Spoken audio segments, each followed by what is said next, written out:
Nadakip sa surveillance operation ng pulisya ang dalawang hinihinalang carnapper. Kabilang na ang umano'y leader ng criminal group sa Quezon City. Nakunan pa sila ng droga at mga baril. Sa Muntinlupa naman nasamsam sa dalawang umano'y drug pusher ang libu-libong pisong halaga ng hinihinalang shabu. Makibalita tayo kay Chona Carion. Sa parking lot ng mall sa Alabang, Muntinlupa, nakipagtagpo sina Saddam Muhammad at Sanduyan Sacriab sa bebentahan umano nila ng shabu. Ang hindi nila alam, asset pala ng mga otoridad ang katransaksyon nila. Arestado ang mga suspect na nakunan ng 150 grams ng umano'y shabu at marked money na nagkakahalaga ng 100,000 pesos. Ang street value raw ng droga aabot sa 450,000 pesos. Napagutusan po ako na may kikitain daw ako. Yung boss po na hindi ko rin nakaharap. Ako, napasama lang ako dito.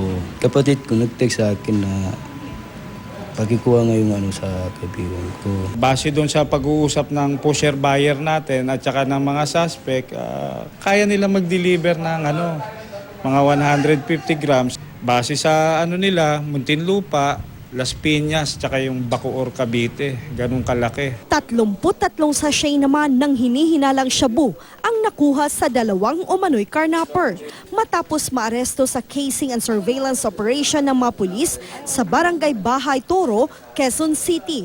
Nakuha rin sa mga suspect na sina Anastasio Santa Cruz at Jonathan Fernandez ang kalibre 45 baril at 9mm pistol, 3 motorsiklo, 2 cellphone at mahigit 5,000 pisong cash. Ayon sa pulisya, leader si Fernandez ng Gaddafi Group na karaniwang nag-ooperate sa Quezon City at C5.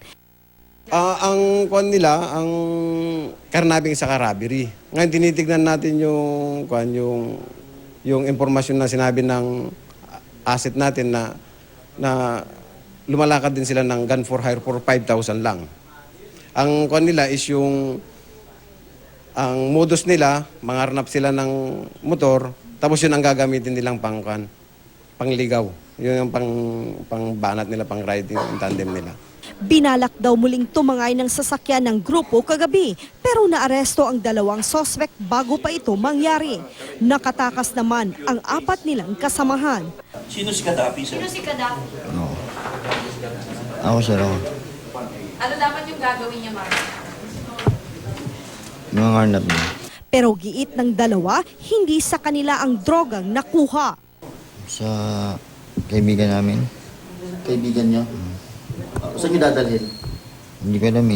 Nakomit na po ako sa drugs. 11 medium size at 1 malaking pakete naman ng hinihinalang shabu rin ang nakumpiska kay Rose Dakay alias Jacqueline na arestado sa bypass operation ng PDEA Region 7 sa Barangay Suba, Cebu City. Tinatayang nasa 315,000 pesos ang halaga ng droga.